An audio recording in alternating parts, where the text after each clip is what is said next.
It's Mirror-tastic. In this smartphone show I look at the Nokia N93i, the successor to the smartphone I filmed this video podcast on. There's also a look at the HTC S620, the only smartphone with a jogger. Find out more in the review.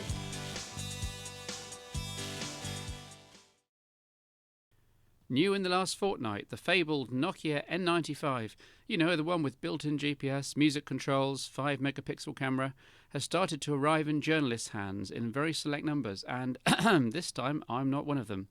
However, these are prototypes, and I'm assured I'm down to be lent a production N95 very shortly, so I'll chalk that one down for a video review in show 24 or 25. The huge 3GSM show is just around the corner, and Smartphone Show 24 will bring you video and new releases from Barcelona. Hot arrivals are tipped to be the long-awaited Nokia E90 replacement for the communicator line and an E65 slider smartphone.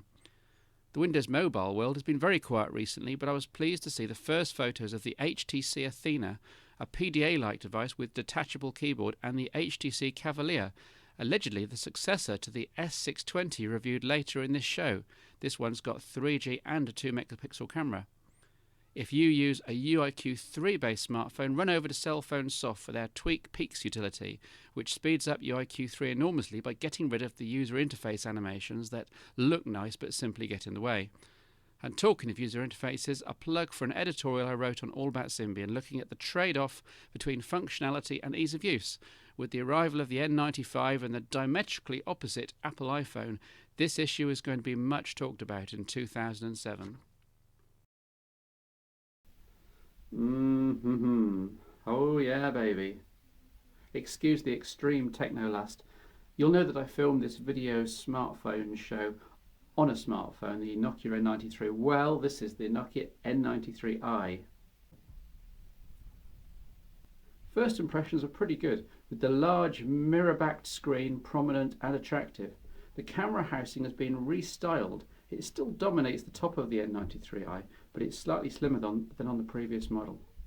Using a combination of newer, thinner screen technology and clever concave sculpting, the majority of the N93i is a good 5mm thinner than the N93, and this makes a huge difference. It's lighter too, at 163 grams, and you can hold it and open it without being overwhelmed by its bulk, unlike the original N93. The size here is the major selling point of the newer device. The combination of the mirror top and the svelte form factor transforms the design into something that's instantly desirable. Other physical improvements in the N93i include a joystick rather than a D-pad as the side controller. This is significantly less fiddly. A flush-fitting and secure mini SD card slot cover. There's a recessed lanyard mount on the bottom which shaves a couple of millimeters off the N93 on which it used to protrude. There's a tethered cover for the pop port slot, making sure you don't lose it. The main speaker has been relocated to the bottom of the base unit, again saving space in the precious lid. And there's a redesigned battery cover that's much easier to get off. And there's also a proper SIM card recess at the top, replacing the fragile and flimsy mechanism on the N93. Finally, there's a charging LED set into the mirror face. Opening up the N93i reveals changes too, although not all are positive. Most obvious is the recessed, one-piece metallic keypad. There are spidery rubber inlays to improve grip and give you a better sense of where the key boundaries are in the dark. Although this largely works well and there's a definite click to each key location, the amount of force needed to affect each key press is fairly high, and the N93i isn't going to be as usable as its predecessor when it comes to text entry. Having reckoned that the N93 had perhaps just about the best display of any smartphone I'd seen in all light conditions, the N93i was better still, at least indoors, with its 16 million colours, giving much more accurate and vibrant colours. Not so good is the change in screen technology, which has meant undistinguished performance outdoors, especially in bright sunlight, as you can see here. The main reason, of course, why outdoor screen contrast is so important is that the display also forms the main viewfinder, and you have to be able to see what you're shooting. Although restyled, the camera hardware seems to be basically identical to that in the N93, but there is far more noise reduction applied in software. The result being that artifacts, i.e. detail which isn't really there in the first place, arguably a problem on the N93, get blurred out to hopefully result in a more pleasing picture, even if the photo isn't apparently quite as crisp as the same image taken on the original N93. A nice side benefit of the reduced level of artifacts is that the JPEG file sizes from the 93i are considerably, up to 50% smaller. For most people, the actual photo processing mode won't matter, and it's not as if you can do anything to adjust it yourself. In good light, the photos are quite good enough for semi-professional use. There's the usual range of focus presets and lighting presets, and focusing is done by gently pressing the shutter button, and the autofocus happens very quickly on the 93i. Then you press to take the photograph. There's also the tremendously useful 3x optical zoom, which is totally unique on smartphones. Video recording is its usual excellent self on the 93i, with 30 frames a second VGA resolution capture, better than anything else currently available. Do steer clear of the supplied Adobe Premiere Elements software though, unless you have an absolute monster dual-core PC. ULEAD's Video Studio 10 Plus is a much better bet. Away from multimedia, the Nokia N93i is familiar on all fronts. It's standard S60 3rd edition all the way, though with the extra tweak that you can run any application in landscape mode simply by twisting the screen round. As with the N93, you can plug your device straight into any convenient TV using the supplied composite TV out connector. Being able to shoot stills and video and see them instantly on any convenient TV is just a huge boon and tremendously addictive. And you can then upload directly to the internet to your picture or video blog using the device's GPRS or 3G or Wi-Fi data connections. Blogging got easier too, at least in theory, with the addition of Vox to the Open Online Service option in Gallery. The N93i also comes with a WLAN wizard, that's Wi-Fi, as featured in the very latest N93 firmware, helping you to define an access point directly from an initial scan of the airwaves. Another casualty of the slimmer form is the battery, which is thinner and has 15% less capacity than the N93. And given that the N93 would often not last a day under heavy use, especially when using the camera, this is a potential problem, and anyone using the camera or camcorder very much will either need a spare battery or a car charge to keep going.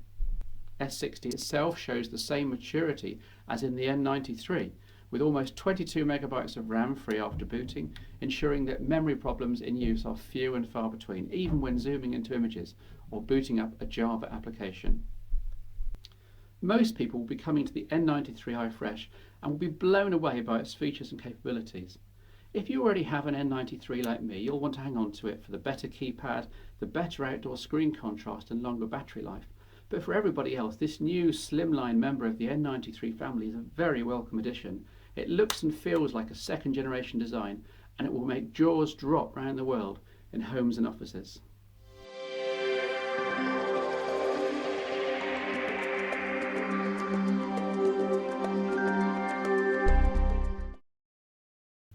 I know that the HTC S620, aka the T-Mobile Dash and the Excalibur, among other names, isn't all metal like the rival Nokia E61 and E62, but it certainly feels solid and superb in the hand. It's Windows Mobile in its smartphone guise, i.e. the version without Word and Excel Mobile, here shoehorned into an E61 trio-like form factor with slightly small and rather disappointing screen. There's a lot of wasted space on the S620's front, to be honest.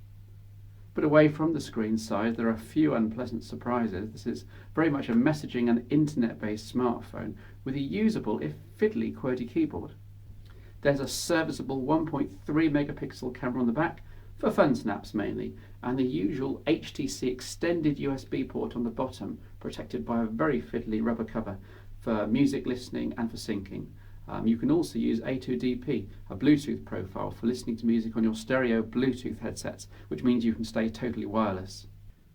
The unique thing about the S620 is this touch-sensitive jogger bar on the right-hand side, which by default acts as a scroll and select mechanism, but you can also use it as a simple volume control during calls and for music. The jogger is an interesting experiment, though in use I found that for every time I was impressed by how intuitive it was, there were another 2 times where it flat out didn't do what I wanted it to do. A worthy but failed experiment in my opinion. Also notable on the S620 is the terrific selection of replacement today's screens, each with a very different look and feel.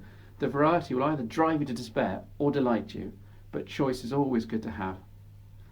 I did like the ClearView document viewing suite. It's great to have PDF, Word, Excel and PowerPoint viewers on board, although it's a shame not to have the full Microsoft editing apps on a device with a QWERTY keyboard. In fact, there isn't even a notes program for entering text. I also liked the way the micro SD slot was hot swappable and not hidden under the battery, as on many other HTC designs.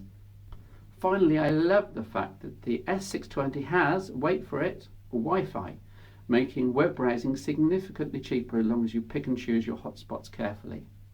This is a super little internet-focused smartphone, let down only by the innovative but failed experiment that's the jogger and the slightly small and disappointing screen, the HTC S620.